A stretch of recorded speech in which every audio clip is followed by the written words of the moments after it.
The door swung open, and I froze, my heart slamming against my ribs like a trapped bird. Morris stood there, his broad shoulders filling the frame, his blue eyes wide with shock as they landed on me buck naked in the middle of my Brooklyn apartment. I'd been changing for the Pride Parade, but now the world shrank to the heat of his gaze and the deafening silence between us. I'm Ezra Thompson, 25, a graphic designer who'd spent years dodging the truth about who I am. Growing up in Bed-Stuy, I'd learned to keep my head down, to blend in, to let the world assume I was just another straight guy chasing a dream in New York. But today, with the Pride Parade pulsing through the streets outside, I was done hiding. I draped a rainbow flag over my chair, a quiet declaration of the self I'd buried for too long. And then Morris's best friend, my straight as an arrow, ex-frat boy roommate walked in at the worst possible moment.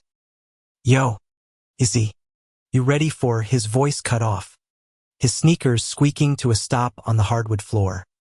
He didn't look away. He didn't laugh or make some dumb joke like he usually would. Instead, he stepped inside and closed the door behind him, the soft click louder than the drums outside. I grabbed a towel from the couch, wrapping it around my waist, my face burning. "Man, you ever heard of knocking?" I snapped, trying to play it cool, but my voice shook. Morris and I had been tight since college, bonding over late-night pizza and Knicks games. He was the guy who'd punch a wall for me, who'd helped me move into this cramped apartment when my old place fell through. But he was also the guy who'd once said, "Pride's just a party, right? Why make it a whole thing?" I'd laughed it off then, but now, standing here exposed in every way, I wondered if he'd ever really known me. His eyes flicked to the rainbow flag, then back to me. "You, going to Pride?" he asked, his voice low, like he was piecing together a puzzle he didn't want to solve. "Yeah," I said, lifting my chin. "I'm going." As me.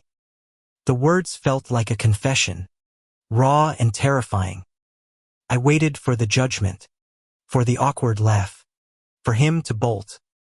But Morris just stood there, his jaw tight, his hands stuffed in his pockets. "Cool," he finally said, but his voice was off, like he was holding something back. He turned to leave, then stopped, his hand on the doorknob. "You need a ride or something?" I blinked. "You're offering to drive me to Pride?" He shrugged, avoiding my eyes. "Yeah, why not? It's just a parade." But it wasn't just a parade. Not to me. And as I watched him linger by the door, I wondered if it was more than that to him too. The streets of Brooklyn were alive with color, music, and sweat. Pride was a riot of glitter and laughter, of people unapologetically themselves. I'd always watched from the sidelines, but today, I was stepping into it, heart pounding. Morris drove us in his beat-up Jeep, the silence between us heavier than the summer heat. I wore a simple white tee with a small rainbow pin, subtle but enough to make my stomach churn with nerves. "You sure about this?" Morris asked as we parked near Prospect Park. His tone wasn't judgmental, but it wasn't exactly warm either. "I'm sure," I said, stepping out into the chaos. The crowd swallowed me, and for the first time in years, I felt like I could breathe. Floats rolled by, blasting pop anthems, and strangers cheered as I joined the march. I glanced back at Morris, expecting him to stay in the car, but he was there, walking a few steps behind, his face unreadable. The day blurred into a haze of joy and adrenaline. I danced with a group of drag queens, laughed with a trans woman named Lila who handed me a sparkly flag, and let myself feel free. But every so often, I caught Morris watching Menet with disgust, but with something I couldn't name. Curiosity. Envy. It made my skin prickle. By noon, The heat was brutal, and we ducked into a shaded corner near a food truck. Morris handed me a bottle of water, his fingers brushing mine. "You're different out here," he said, almost to himself. "Different how?" I asked, my guard up. He hesitated, then shrugged. "Just, you. Like you're not holding back." I didn't know how to respond. For years, I kept my truth locked away, especially from him. Morris was the guy who'd dated half the sorority in college, who'd never questioned his place in the world. But now, as we stood in the middle of Pride, I wondered if he was seeing me for the first time or if I was seeing him. That night, back at the apartment, the air felt charged, like a storm was coming. I was still buzzing from the day, my rainbow pin glinting on my shirt. Morris was quiet, sprawled on the couch with a beer, staring at the TV like it held the secrets of the universe. "You good?" I asked, leaning against the counter. He didn't look at me. "Yeah. Just thinking." "About what?" He took a long sip, then set the bottle down hard. "You never told me, Izzy. All these years, and you never said anything." My heart sank. I didn't know how. "You're you, and you're you," he cut in, finally meeting my eyes. "Why'd you think I'd care?" I laughed, bitter. "You saying you wouldn't? Come on, Morris. You're the guy who thinks Pride's just a party." His face tightened, and he stood, crossing the room in 2 strides. Maybe I was wrong. Okay. Maybe I didn't get it. But I'm here, aren't I? I stared at him, my pulse racing. He was too close, and the room felt smaller than it ever had. "Why are you here, Morris?" I asked, my voice barely above a whisper. He didn't answer.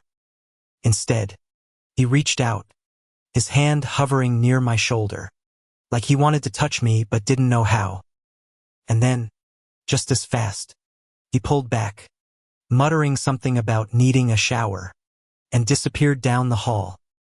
I stood there, my heart pounding, wondering what the hell had just happened and what it meant for us.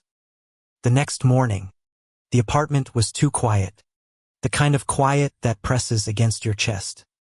I lay in bed, staring at the ceiling, replaying last night, Morris's hand almost touching me, his eyes searching mine like he was looking for something he couldn't name. I'd spent years convincing myself he was just my straight friend, nothing more. But now I wasn't so sure. I dragged myself to the kitchen, where Morris was already up, flipping pancakes like nothing had happened.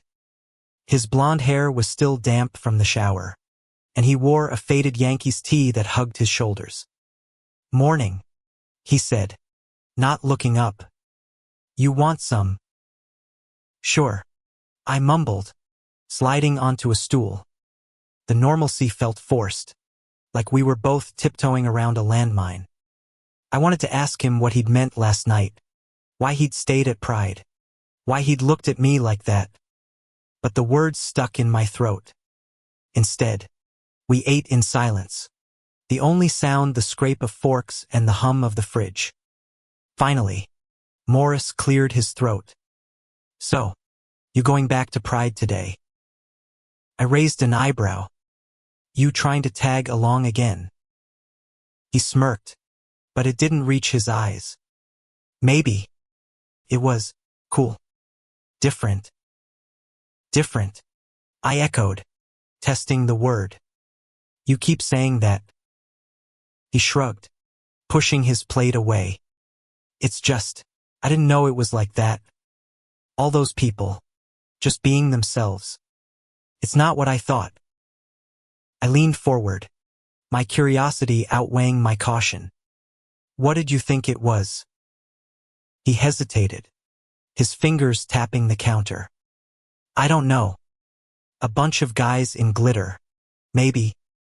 But it's more than that. Real." His words hit me harder than I expected.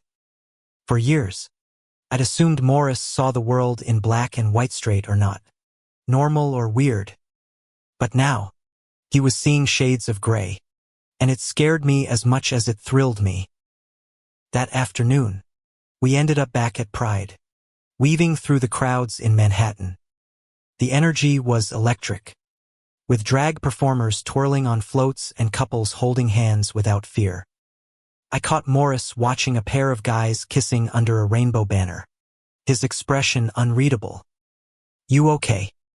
I asked, nudging him. "Yeah," he said quickly, but his voice was tight. "Just taking it in." We stopped at a booth run by a queer youth group, where a 19-year-old volunteer named Jamie, with bright purple hair and a nose ring, handed us flyers. "You two together?" they asked, grinning. I laughed, shaking my head. "Nah, he's just my friend." Morris didn't say anything, but I felt his shoulder brush mine as we walked away. It was a small thing, but it sent a jolt through me. I told myself it was nothing, was just Morris, my straight friend who'd probably never thought twice about me that way. But then why was he here? Again, in the middle of all this? As the day wore on, we got swept up in the chaos. I dragged Morris into a dance circle, where he laughed and spun me around, his hands warm on my waist. For a moment, felt like we were just two guys having fun. No labels, no expectations. But when the music slowed and our eyes met, something shifted. His grip tightened, just for a second, before he let go and stepped back. "I need a drink," he muttered, heading for a nearby bar tent. I followed, my heart racing. Inside, the air was cooler, the crowd thinner. Morris ordered a beer, and I got a soda, trying to shake off the tension. "You're acting weird," I said, leaning against the bar. "Me?" He snorted, but his eyes didn't meet mine. "You're the one who's been weird since yesterday." I raised an eyebrow. "I'm not the one who walked in on you naked and then stuck around like it was no big deal." He choked on his beer, coughing. "Jesus, Izzy, you're gonna bring that up now?" "Why not?" I pushed, my voice low. "You closed the door, Morris. You didn't leave. What was that about?" He stared at me, his jaw working like he was chewing on words he couldn't spit out. Finally, he said, "I don't know. Okay. I just didn't want to leave you like that." "Like what?" I pressed, my heart pounding. "Exposed," he said softly, and the word felt heavier than it should have. Back at the apartment that night, the tension followed us like a shadow.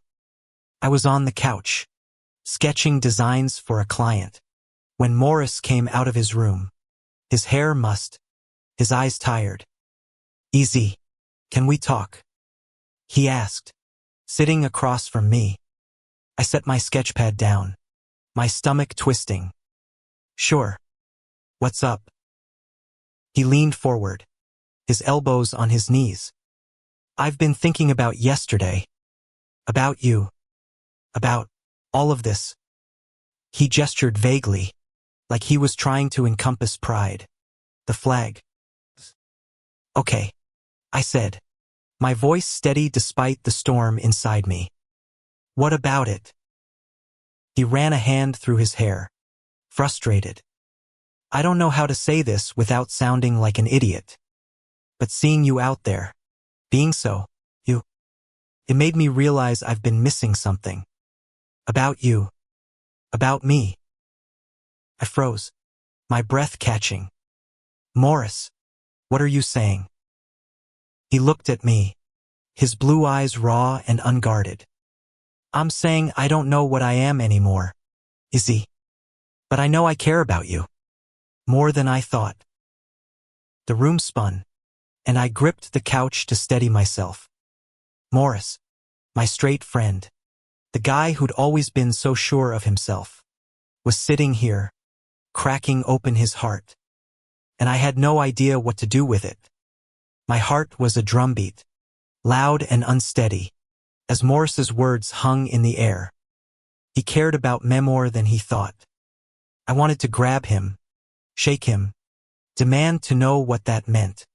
But I just sat there, staring at the guy I'd known for years, who suddenly felt like a stranger. Easy. Say something. Morris pleaded, his voice rough.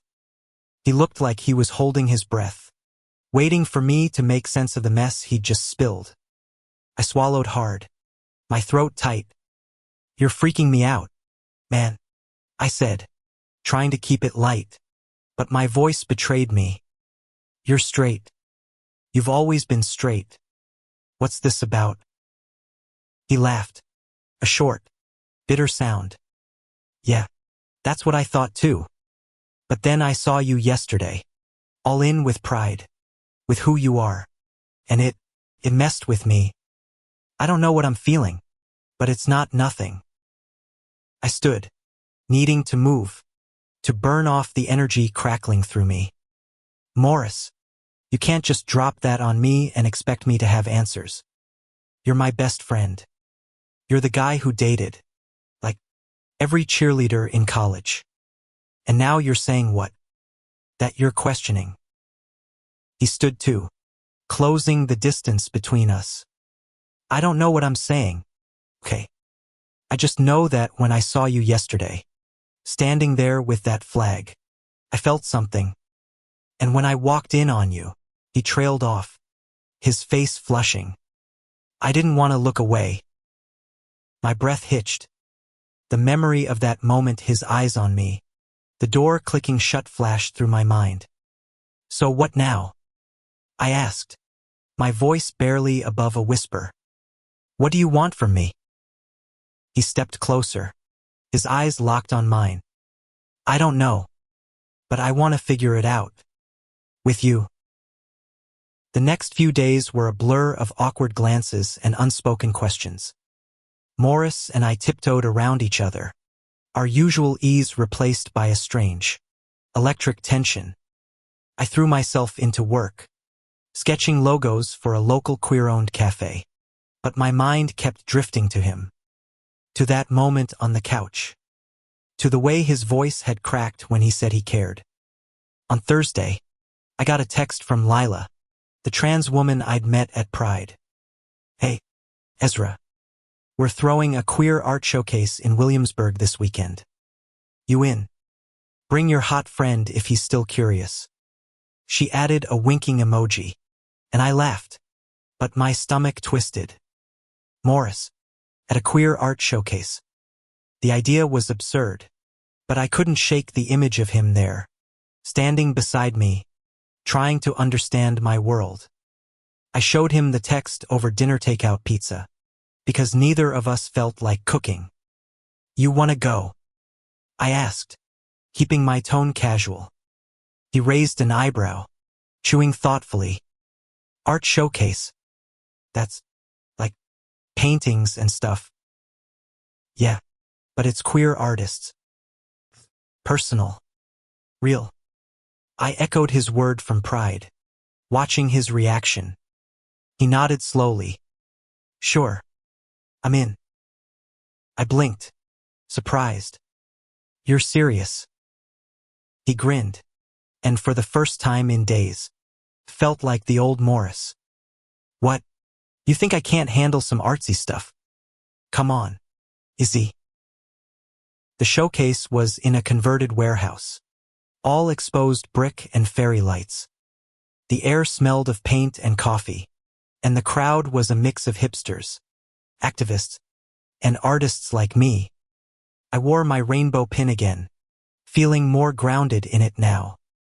Morris, in a black hoodie and jeans, looked out of place but determined, his eyes scanning the room like he was trying to crack a code. Lila spotted us and bounded over, her purple hair glowing under the lights. Ezra, you made it. She hugged me, then turned to Morris, sizing him up. And you're the friend. Morris, right? Yeah, he said, offering a shy smile. Nice to meet you. Lila's grin was mischievous. Oh, honey, you're in for a ride tonight. Come on, let me show you the good stuff. She dragged us through the exhibits, pointing out paintings and sculptures that told stories of love, loss, and identity. One paisea collage of torn rainbow flags stitched back together stopped Morris in his tracks. What's this one about? He asked, his voice low. The artist, a 30-year-old non-binary person named Kai, overheard and stepped over. It's about breaking and healing, they said. How we get torn apart by the world, but we find ways to put ourselves back together. Stronger. Morris nodded, his eyes fixed on the collage. I watched him, wondering what he was seeing in those jagged edges. Was it me? Himself? Later, as we grabbed drinks from a makeshift bar, Morris leaned close. This place, it's intense, he said. Like, everyone's so open. I don't know. Brave. I smiled, my chest tight. Yeah. Takes guts to be yourself when the world's telling you not to. He looked at me, his expression soft. You're brave. Is he? Braver than me? I wanted to argue, to tell him he was wrong, but the way he said it earnest, almost reverent, stopped me. Instead, I just nodded, and we stood there, surrounded by art and truth, closer than we'd ever been. That night, back home, Morris didn't retreat to his room like usual. He sat on the couch, his knee brushing mine as we watched some dumb reality show. The contact was small, but it felt deliberate, like he was testing the waters. Easy, he said suddenly, turning to face me. Can I ask you something? My heart skipped. Sure. When did you know? About, being gay. I exhaled, leaning back. I was 15. Saw this guy in art class, and it hit me like a truck. I didn't want to just draw him, I wanted to know him. Everything about him. It scared the hell out of me. Morris listened, his eyes never leaving mine. And you didn't tell anyone? Not even me? I shook my head. I couldn't. My dad, he's old school. And human, you were always with some girl. I didn't think you'd get it. He winced, like I'd hit a nerve. I wish you'd told me.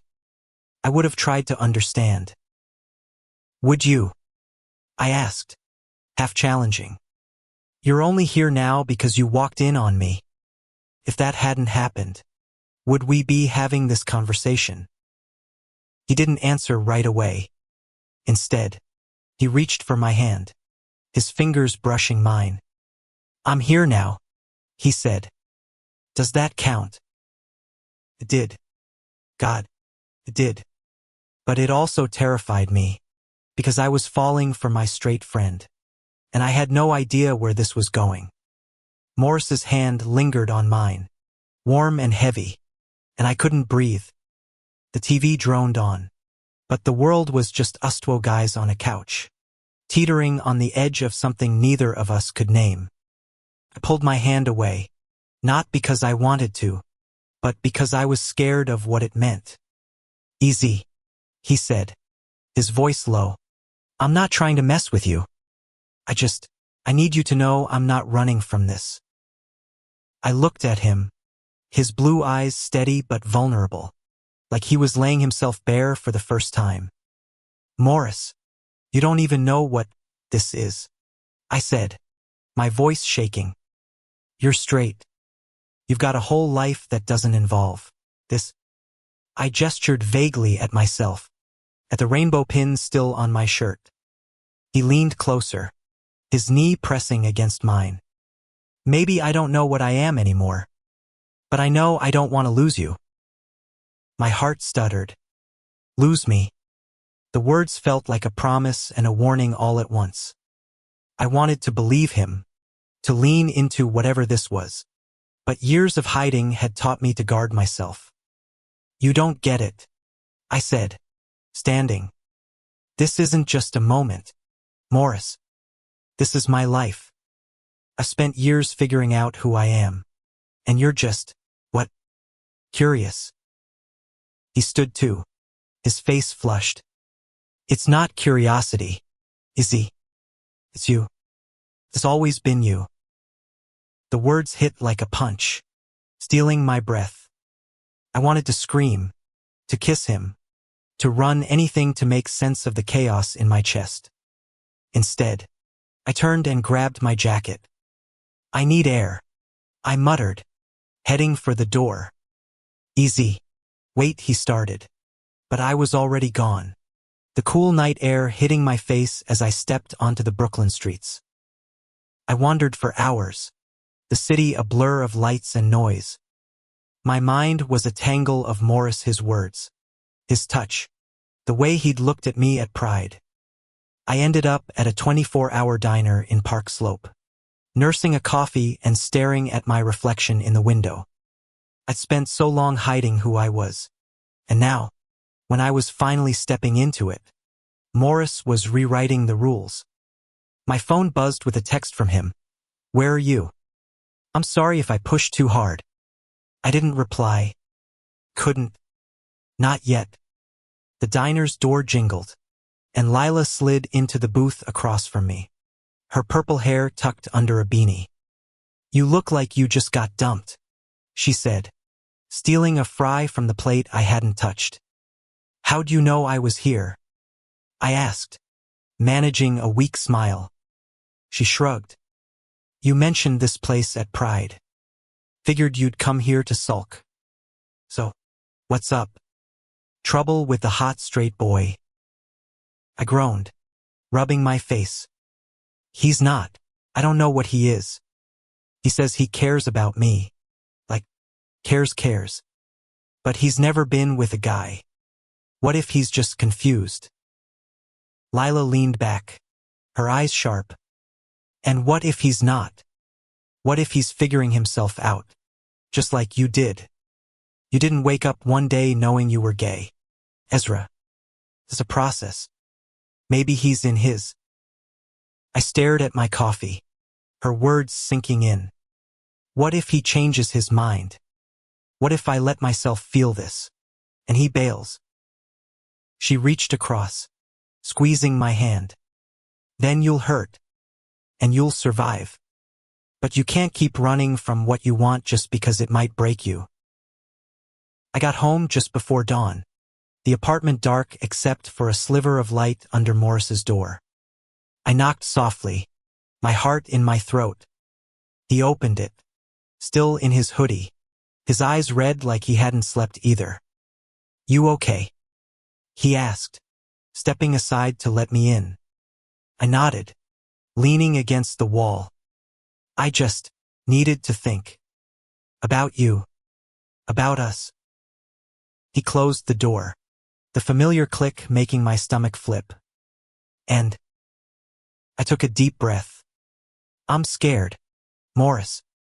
I've been in love with you for years, and I never said anything because I thought you'd never feel the same. And now you're saying these things, and I don't know if I can trust it. His eyes widened, like I just handed him a live wire. You're in love with me. I laughed, bitter and raw. Yeah. Stupid, right? He stepped closer, his voice soft. Not stupid.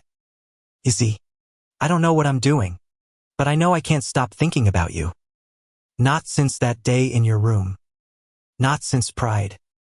I'm not saying I have it all figured out, but I want to try. With you. I searched his face, looking for a lie, but all I saw was him, Morris, my best friend, standing here, offering me something I'd never dared to hope for. Okay, I whispered. Let's try. The next week was a strange dance of new and old. We still ate pizza and watched games. But now there were moments, his hand brushing mine.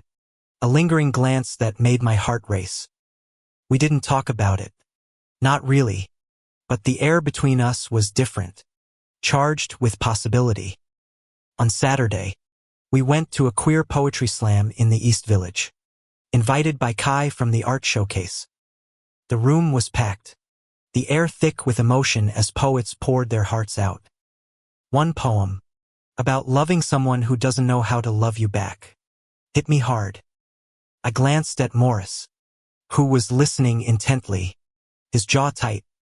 After, we walked along the Hudson, the city lights reflecting on the water. That was heavy, Morris said, his hands in his pockets. Those poems, they make you feel everything. Yeah, I said, my voice soft. That's what it's like, sometimes. Being queer. You feel everything, all at once. He stopped, turning to face me. I want to understand, Izzy. I want to be part of this with you. I looked at him, the city behind him, and felt something shift. You already are, I said, and for the first time, I believed it. The Hudson's breeze carried the weight of Morris's words, and I felt like I was standing on a cliff, ready to jump. He wanted to be part of this part of me. But love, especially this kind, was a minefield, and I wasn't sure either of us was ready for the fallout. We walked back to the apartment in silence, the city's hum a backdrop to the thoughts racing through my head. Inside, Morris grabbed a couple of beers from the fridge, handing me one. So, he said, leaning against the counter, what happens now? I took a sip, stalling. I don't know, man. This is new for both of us. You're still figuring yourself out, and I'm trying not to get my hopes up. He frowned, setting his bottle down. You think I'm gonna bail? I shrugged, my chest tight. It's not about you bailing. It's about you realizing this isn't what you want. I've seen it happen. Morris. Guys like you curious. Experimenting, sometimes they walk away when it gets real. His face hardened. I'm not guys like me. Easy. I'm me. And I'm here because I want to be. I wanted to believe him, but doubt was a stubborn shadow. Okay, I said finally. But we take it slow. No pressure. No labels. Just. He nodded, a small smile breaking through. Deal. The next few days were a delicate balance. We fell back into our rhythm work. Takeout. Late night talks, but now there was an undercurrent. A warmth in the way he looked at me. One night, while we were binge-watching a sci-fi show, he rested his head on my shoulder. Casual but deliberate. My heart raced, but I didn't move, afraid to break the moment. On Friday, I got a call from my dad, who I hadn't spoken to in months. Ezra, he said, his voice gruff. You coming home for your mom's birthday next week? I hesitated, glancing at Morris, who was scrolling on his phone across the room. My parents didn't know I was gay, not officially. I dropped hints, but never the full truth. Yeah, I'll be there, I said, my stomach twisting. Morris looked up. Your folks? I nodded. Mom's birthday. Jersey. You want to come? He raised an eyebrow. You sure? I know your dad's intense. I laughed, but it was hollow. Yeah, but it'd be nice to have you there. Moral support. He grinned. I'm in. The drive to Jersey was quiet, the radio filling the gaps. My parents' house was a modest split level, the kind of place where every neighbor knew your business. My mom, a warm, round-faced woman in her 50s, hugged me tight when we arrived. Ezra, you're too skinny, she said, then turned to Morris. And you? Always good to see you. My dad, a stoic ex-cop with a graying beard, just nodded.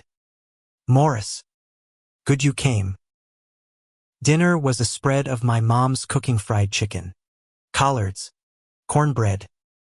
Morris charmed her with stories of our college days. But I caught my dad watching me, his eyes sharp. After dessert, he pulled me aside in the living room. You doing okay, son? He asked, his voice low. Yeah, I said, my throat tight. Why? He glanced at Morris, who was helping my mom clear plates. You and him, you're close. Always have been. But something's different. My heart stopped. Dad, it's not. Don't lie to me. Ezra. He cut in, his voice firm but not unkind. I'm not blind.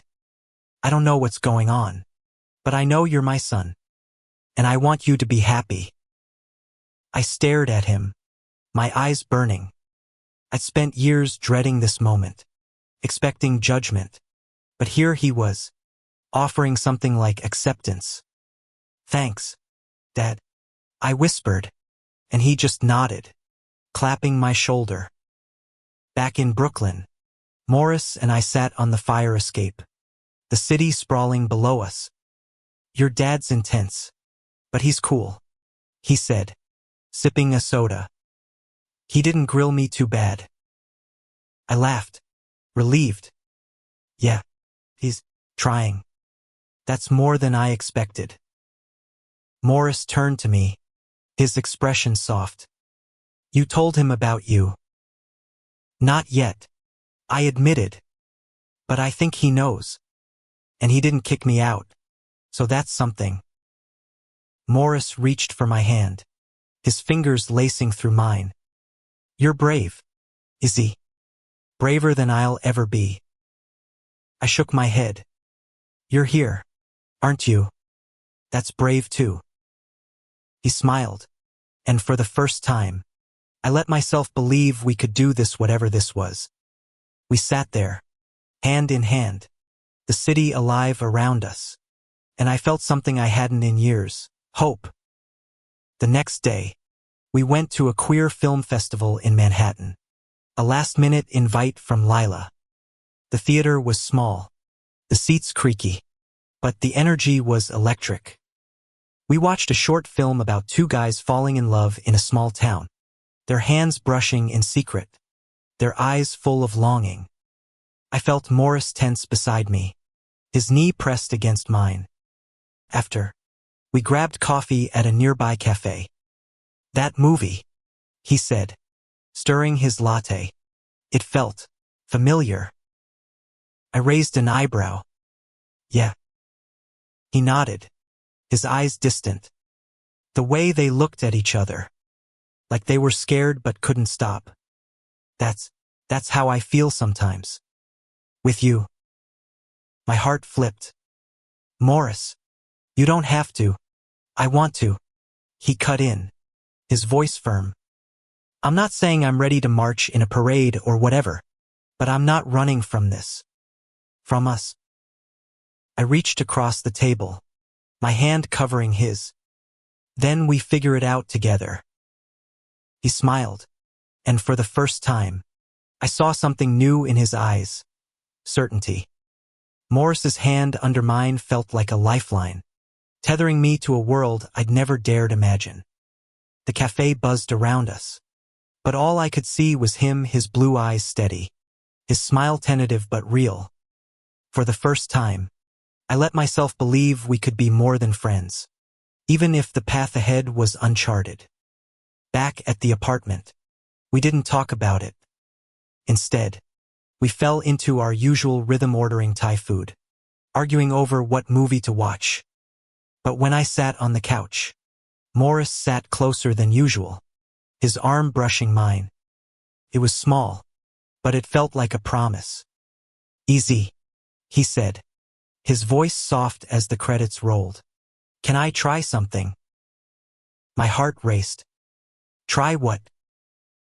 He turned to face me, his hand reaching up to cup my cheek. His touch was warm, hesitant, but deliberate. "This," he whispered, and then he kissed me. It was soft at first, almost cautious, like he was testing the waters. But when I kissed him back, something broke open, years of longing, fear, and hope crashing together. His hands found my waist, pulling me closer, and I forgot how to breathe. When we finally pulled apart, his forehead rested against mine, his breath ragged. "Was that okay?" he asked, his voice barely audible. I laughed, dizzy. "Yeah, Morris. It was more than okay." The next morning, I woke up to the smell of coffee and the sight of Morris in the kitchen, humming off key. He grinned when he saw me, sliding a mug across the counter. "You look like you got hit by a truck," he teased. "Says the guy who kissed me last night." I shot back, my face warming. He blushed, but his smile didn't fade. "Yeah, well, no regrets." We spent the day together, not doing much, just walking through Prospect Park, sharing a pretzel, talking about nothing and everything. It felt like the early days of our friendship, but with a new layer, a closeness that made my chest ache. I kept waiting for the other shoe to drop, for him to pull back, but he didn't. If anything, he leaned in harder, his hand finding mine as we walked. That night, we went to a queer book club Lila had invited us to. The group met in a cozy bookstore in Williamsburg, shelves stuffed with novels and memoirs. The discussion was about a book on queer identity in America, and I watched Morris listen, his brow furrowed, his questions earnest. "How do you deal with people who don't get it?" he asked the group, his voice quiet, like family or friends who don't understand. A woman named Tara, in her 40s with short silver hair, answered, "You don't always change their minds. Sometimes, you just live your truth, and they come around or they don't. But you can't let their ignorance define you." Morris nodded, his hand brushing mine under the table. I squeezed it, grateful for his presence, for his willingness to learn. The next day, reality hit. I got a call from my boss, who needed me to pull an all-nighter on a project. Morris offered to stay up with me, but I waved him off. "Go sleep, man. I'll be fine." He didn't listen. Around 2 a.m., he brought me coffee and sat on the floor next to my desk, scrolling through his phone. "You're gonna crash if you don't take a break," he said, nudging my leg. I sighed, rubbing my eyes. "This client's a nightmare. But thanks for the coffee." He smiled, then stood, pulling me up. "Come on. 5 minutes. Dance with me." I laughed, incredulous. "Dance? Now?" He grinned, pulling up a slow song on his phone. "Humor me." So we danced, right there in the living room, my head on his shoulder, his arms around me. It was ridiculous and perfect. And for those 5 minutes, the world didn't exist. The next week, we hit a snag. Morris's old college buddy, Jake, was in town, and he wanted to hang out. Jake was a loud, brash guy who'd always rubbed me the wrong way, with his frat boy humor and casual slurs. I wasn't surprised when Morris invited him over, but I was nervous. Jake arrived with a six-pack and a smirk. "Yo, Morris, you still living with this artsy dude?" he said, clapping me on the back too hard. I forced a smile. "Yeah, still here." We ordered wings and watched a game, but the vibe was off. Jake kept making comments about pride, about those people taking over the city. Morris laughed at first, but I saw his jaw tighten. When Jake made a crude joke about guys like Ezra, I froze. Morris stood, his voice cold. Knock it off, Jake. Jake blinked, surprised. What? It's just a joke, man. It's not funny, Morris said, his eyes flashing. Ezra's he hesitated, then said, he's important to me, so cut it out. Jake raised his hands, backing off, but the air was thick. After he left, I turned to Morris. You didn't have to do that. Yeah, I did, he said, his voice firm. I'm not gonna let anyone talk like that about you. Not anymore. I looked at him, my heart swelling. He wasn't just my straight friend anymore. He was something more, something real, and I was starting to believe it could last. Morris's defense of me lingered like a warm glow, but it also raised questions I wasn't ready to face. He'd stood up to Jake, called me important, but what were we now? Friends. More. The lines were blurring, and every touch, every glance, felt like a step into unknown territory. The next morning, I found him in the kitchen, flipping through a queer zine Lila had given us at the book club. This stuff's wild, he said, holding up a page with a poem about fluid identity. Makes you think. I leaned against the counter, watching him. Yeah. What's it making you think? He set the zine down, his eyes meeting mine. That I've been living in a box. Straight, frat guy, all that. But being around you, seeing your world, it's like I'm waking up. My heart skipped, but I kept my voice steady. Waking up to what? He stepped closer, his voice low. To the fact that I don't want to just be your friend. Izzy. I want more. The air crackled between us. I wanted to kiss him, to pull him close, but fear held me back. Morris, this is big. You sure you're ready for that? He nodded, his jaw set. I'm sure. I'm not saying I've got it all figured out, but I know how I feel about you. I exhaled, my chest tight. Okay. Then we do this. Together. That weekend, we went to a queer dance party in Bushwick. Another Lila invite. The warehouse was packed. Strobe lights flashing. Bodies moving to a pulsing beat.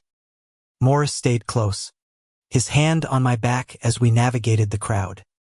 I felt alive, free, but also hyper-aware of him, the way he watched me. The way his smile lit up when I laughed. We danced, his hands on my hips, our bodies close. It wasn't like the slow dance in our living room. This was raw, electric, the crowd amplifying the heat between us. When the music slowed, he pulled me closer, his lips brushing my ear. I'm glad I'm here, he whispered. I smiled, my heart racing. Me too. Later, we grabbed drinks at the bar, and Lila joined us, her eyes sparkling. Look at you two, she teased. Can't keep your hands off each other. Morris blushed, but he didn't pull away. Yeah, well, he's hard to resist, he said, and I nearly choked on my drink. Lila laughed, raising her glass. To new beginnings. The next day, reality crept in. Morris got a call from his mom, who wanted him to visit upstate for the weekend. You should come, he said, his tone casual but his eyes hopeful. I hesitated. Meeting his family felt like a big step, especially since we were still figuring out what we were. You sure? I don't want to make things weird. He grinned. It's already weird. My mom's been asking about you for years. She'll love you. So we drove up to Albany, the road lined with autumn leaves. His mom, Diane, was a warm, no-nonsense woman in her 60s, with Morris's blue eyes and a quick laugh. She hugged me like I was family, but I caught her watching us. Her brow furrowed like she was piecing something together. At dinner, she asked, "So, Ezra, you and Morris seem closer than ever. What's the story?" Morris froze, his fork halfway to his mouth. I jumped in, keeping it light. "Just best friends, Diane." He stuck with me. She smiled, but her eyes were sharp. "Good. He needs someone like you." Later, as we washed dishes, Morris nudged me. "She knows something's up. She's too smart." I laughed, nervous. "Think she's okay with it?" He nodded. "Yeah. She's always been cool. Just give her time." Back in Brooklyn, we fell into a rhythm that felt almost too good to be true. We kissed. We held hands. We talked about everything: his fears, my dreams, the life we might build. But doubt still gnawed at me. What if this was a phase for him?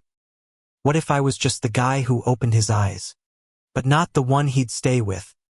One night, as we lay on the couch, his head on my chest, I voiced it. "Morris, what happens if you wake up one day and realize this isn't you?" He propped himself up, his eyes serious. "Easy. I've spent my whole life doing what people expected: frat boy, straight guy, all of it. But this, with you, is the first time I've felt like me." I kissed him, slow and deep, letting his words sink in. For the first time, I let myself believe this could be real, not just a moment, but a future.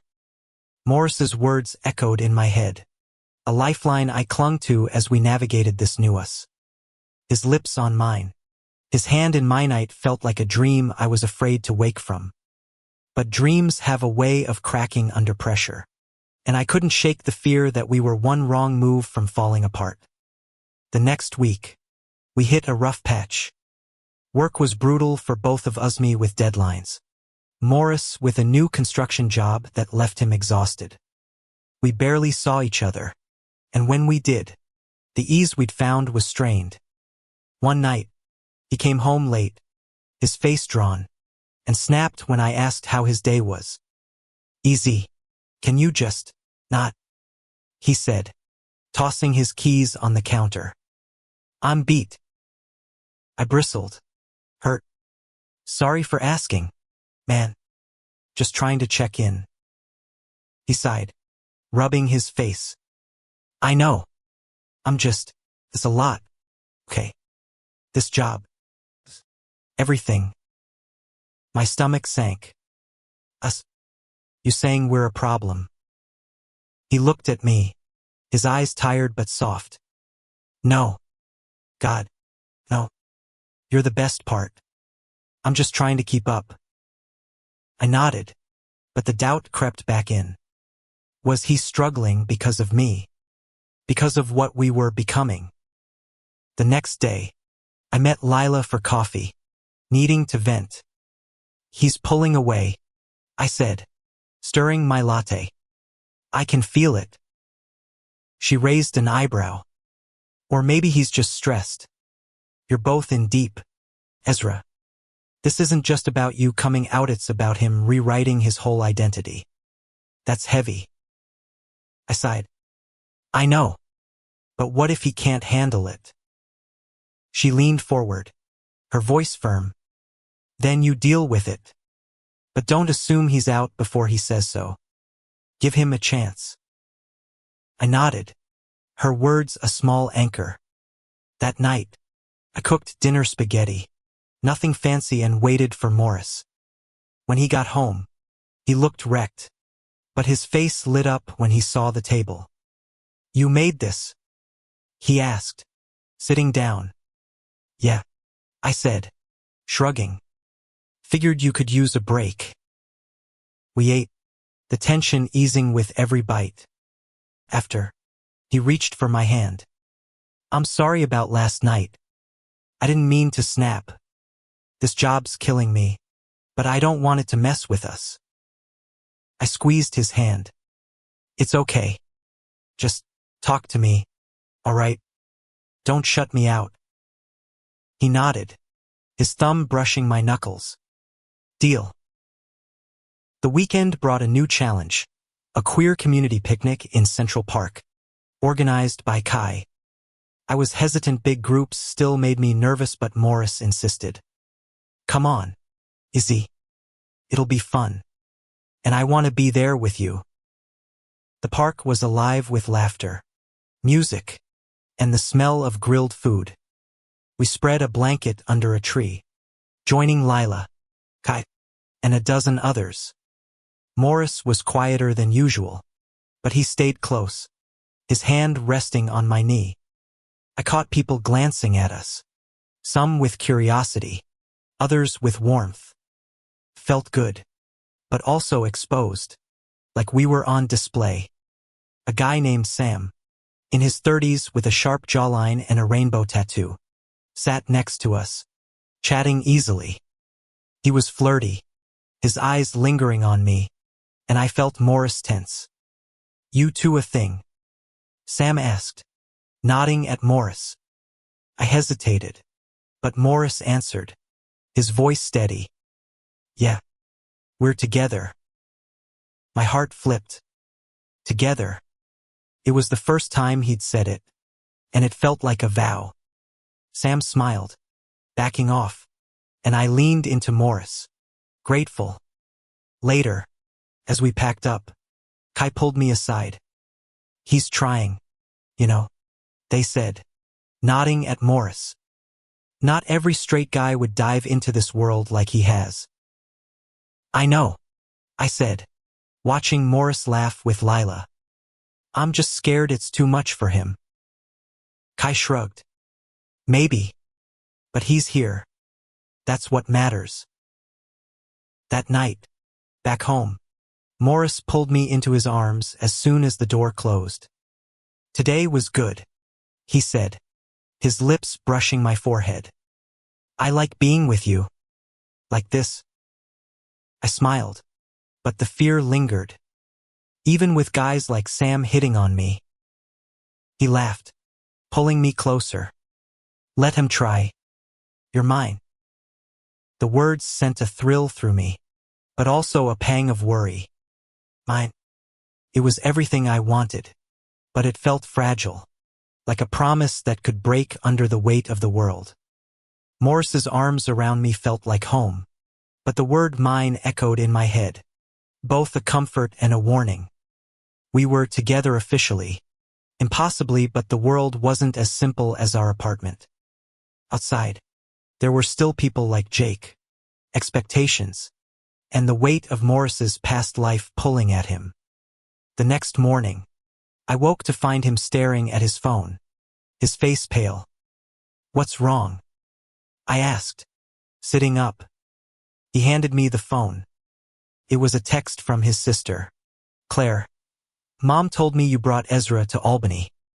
You two a thing now. Call me.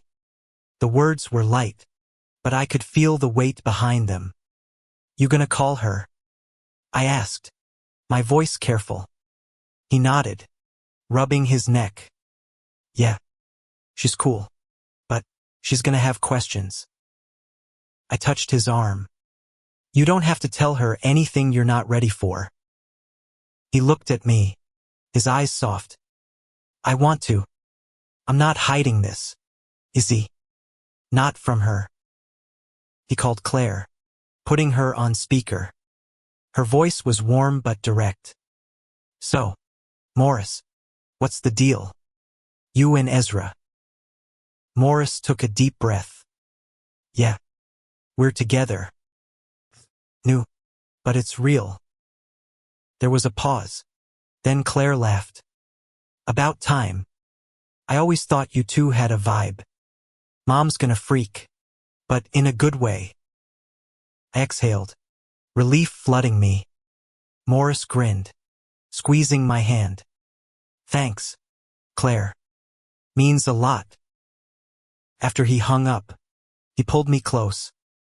See, not everyone's gonna make this hard. But I knew it wouldn't always be that easy. The next day, we hit a real test. Morris's construction crew was throwing a barbecue, and he wanted me to come. It's just the guys, he said, but I could hear the nerves in his voice. They're cool, but you know how it is. I did. Construction sites weren't exactly known for being queer-friendly. But I saw the hope in his eyes, the need to prove we could do this. All right, I said. I'm in. The barbecue was in a backyard in Queens. All beer and burgers and loud laughter. Morris introduced me as his boyfriend. His voice steady but his hand tight on mine. Most of the guys were fine nods. Handshakes. Small talk but one. A burly dude named Tony. Gave me a look that made my skin crawl. So, you two a couple? Tony asked, his tone mocking as he cracked a beer. Yeah, Morris said, his jaw tight. Problem? Tony shrugged, smirking. Nah, just surprised. Didn't peg you for that, Morris. I felt Morris tense, but he didn't back down. Peg me for what? A guy who knows what he wants. Tony laughed, but it was cold. The rest of the night, he kept his distance, but I felt his eyes on us, judging. On the drive home, Morris was quiet, his hands gripping the wheel. You okay? I asked. He nodded, but his voice was tight. I hate guys like that, acting like they get to decide who I am. I reached for his hand. You handled it. I'm proud of you. He smiled, but it was strained. I just want to be with you, Izzy. Without all this bullshit. The next week, we leaned harder into our world. We went to a drag show with Lila and Kai, laughing until our sides hurt as Queen's lip-synced to Beyoncé. Morris was all in, cheering louder than anyone, and I fell for him a little more. But the high didn't last. One night, I got a call from my dad. Ezra, he said, his voice heavy. We need to talk. In person. I drove to Jersey alone, my stomach in knots. My dad was in the garage, tinkering with an old radio. Sit, he said, pointing to a stool. I sat, bracing myself. What's up, Dad? He set the radio down, his eyes meeting mine. Your mom told me about you and Morris. Said it's serious. I nodded, my throat tight. Yeah, it is. He sighed, rubbing his beard. I don't pretend to understand it, son. But I see how you look at him. Like he's your whole world. Just be careful. This life is not easy. I blinked back tears, his words hitting deep. I know, but he's worth it. He nodded, clapping my shoulder. Then that's enough for me. Back home, I told Morris everything. He listened, his arms around me, and when I finished, he kissed me, slow and sure. We're gonna be okay, Izzy, he said. You and me. I believed him, but the world was still out there, waiting to test us. The world didn't stop testing us, but with Morris by my side, felt like we could face anything. His kiss, his steady presence, grounded me in a way I'd never known. But love, especially ours, wasn't a fairy tale, it was a fight, and we were about to learn how hard we'd have to fight for it. A week later, we went to a queer community fundraiser, a glitzy event in Manhattan with live music and speeches. Lila had roped us into volunteering, and we spent the night passing out flyers and pouring drinks. Morris was a natural, charming everyone, but I caught him watching me, his eyes soft with something that made my heart ache. During a break, We slipped outside, the city's pulse thrumming around us. "You're good at this," I said, leaning against the wall. "The whole charming volunteer thing." He grinned, stepping closer. "Only 'cause I'm with you. You make me want to be better."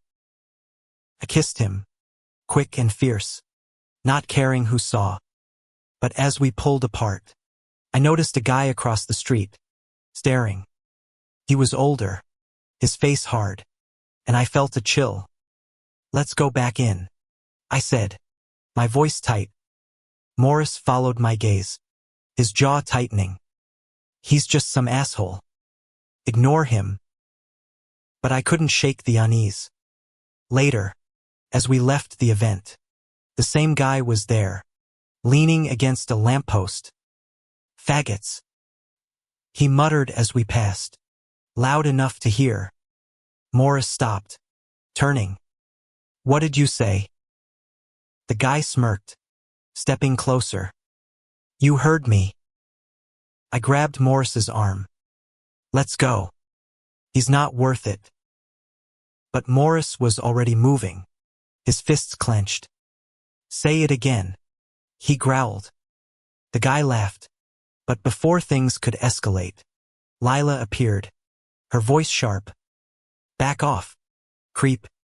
You're outnumbered." The guy glanced at the crowd spilling out of the venue and backed away, muttering. Morris was shaking, his eyes blazing.